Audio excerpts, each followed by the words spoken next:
Imagine two individuals, A and B, facing a critical decision to cooperate or to defect.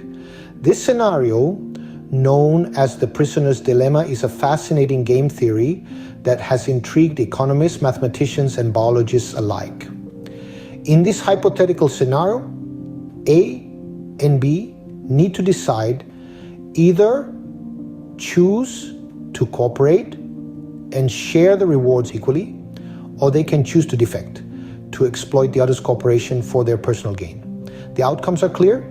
Mutual cooperation yields 3 points each, a fair deal, so to speak. But the lure of defection is strong. If one exploits the other's cooperation, they get a higher payoff of 5 points, while the one who cooperated gets nothing. Conversely, if both decide to defect, they each receive only 1 point, a far cry from the potential rewards of cooperation or successful deception. In the 1980s, economist Robert Axelrod sought to unravel this complex dynamic. He ran computer simulations of the prisoner's dilemma with various strategies submitted by 100 people he knew. The results were startling.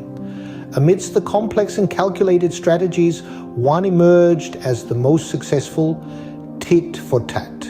Tit for tat involves initially cooperating and then mirroring the opponent's previous move in subsequent rounds. So if your opponent cooperated in the last round, you cooperate in the next. If they defected, you defect. Despite its simplicity, tit for tat consistently outperformed other strategies, illustrating its evolutionary advantage. This is the strategy that underscores the importance of reciprocation and response in our social and evolutionary dynamics. This approach might seem elementary, but effectiveness is undeniable. The tit-for-tat strategy leverages the power of reciprocity. It encourages and penalizes betrayal. If cheated upon, it retaliates but doesn't hold grudges.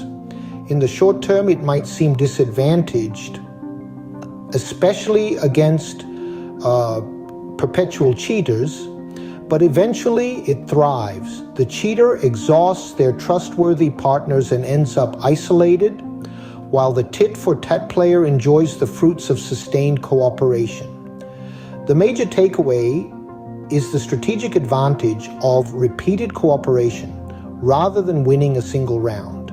However, miscommunication can lead to unintentional defections, sparking a cycle of retaliation that benefits no one. Just as in life, no strategy is foolproof in the world of game theory.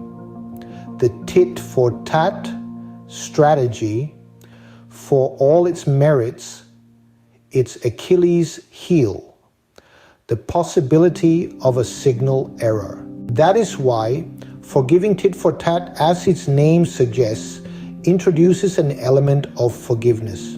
This strategy, rather than retaliating immediately, gives a chance for cooperation to be restored. It essentially extends an olive branch, allowing the other party to adjust their actions. However, its very strength, forgiveness, can also be its downfall. Adversaries can exploit this leniency, defecting without immediate retaliation. This brings us to the question: is there a universal strategy? No. The best approach involves starting with a tit-for-tat strategy, then shifting based on the other player. It's a balance between cooperation and self-interest. The evolution of strategies in the prisoner's dilemma highlights the intricate dynamics of social evolution and the conditions under which cooperation evolves. In the grand scheme of evolution, cooperation prevails not because of altruism, but because it is a winning strategy in the game of life.